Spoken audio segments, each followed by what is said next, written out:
Hello and welcome to What the F*** Just Happened Today, your essential guide to the daily shock and awe in national politics. I'm Joe Amditis. Let's get to it.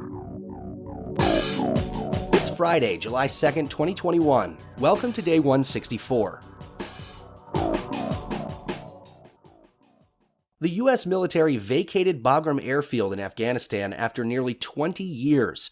The base was the epicenter of the U.S. military's counterterrorism campaign in Afghanistan, with fighter jets, drones, and cargo planes taking off from the twin runways day and night. The airfield was handed over to the Afghan National Security and Defense Force, effectively ending America's longest foreign war. The U.S., however, will continue to pay nearly $4 billion every year until 2024 to finance the Afghan security forces.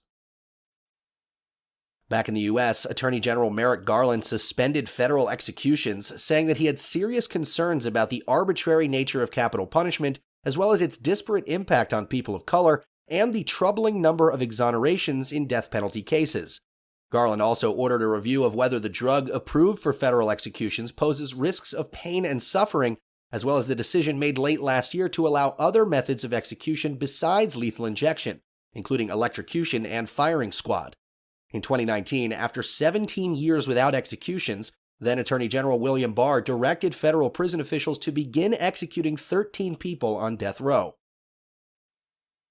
Meanwhile, Joe Biden endorsed major changes to the military justice system that would remove investigating and prosecuting authority from sexual assault cases from the chain of command.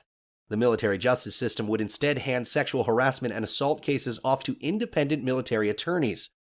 An independent review of how the military deals with sexual assault found that commanders need training in how to prevent what an official calls daily acts of demeaning language and sexual harassment.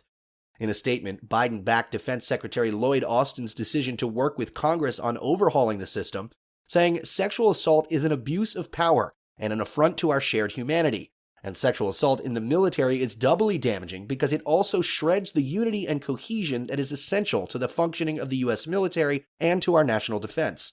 Yet, for as long as we have abhorred this scourge, the statistics and the stories have grown worse.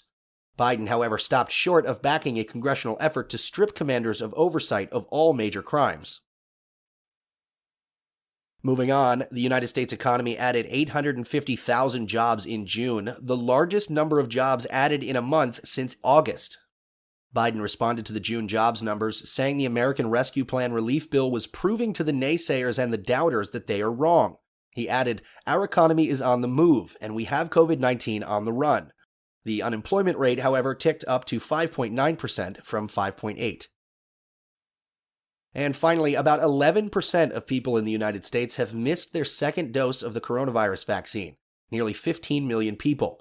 Second doses are considered missed if more than 42 days has passed since the initial jab. And in the polls, the Washington Post says 59% of Americans believe crime is an extremely or very serious problem in the United States. 17% say crime in their area is extremely or very serious, up from 10% last fall. NPR says 56% of Americans say ensuring access to voting is more important than tamping down on voter fraud. Among Democrats, 85% said voting access was more important, while 72% of Republicans said making sure no one who is ineligible votes is more important. And PBS NewsHour found 67% of Americans believe democracy in the United States is under threat, while 29% say democracy in the U.S. is alive and well. That's all for now. You can find the links and sources for all of these stories on the main website. And as always, visit whatthefjusthappenedtoday.com for the latest news and headlines. Until next time, I'm Joe Amditis.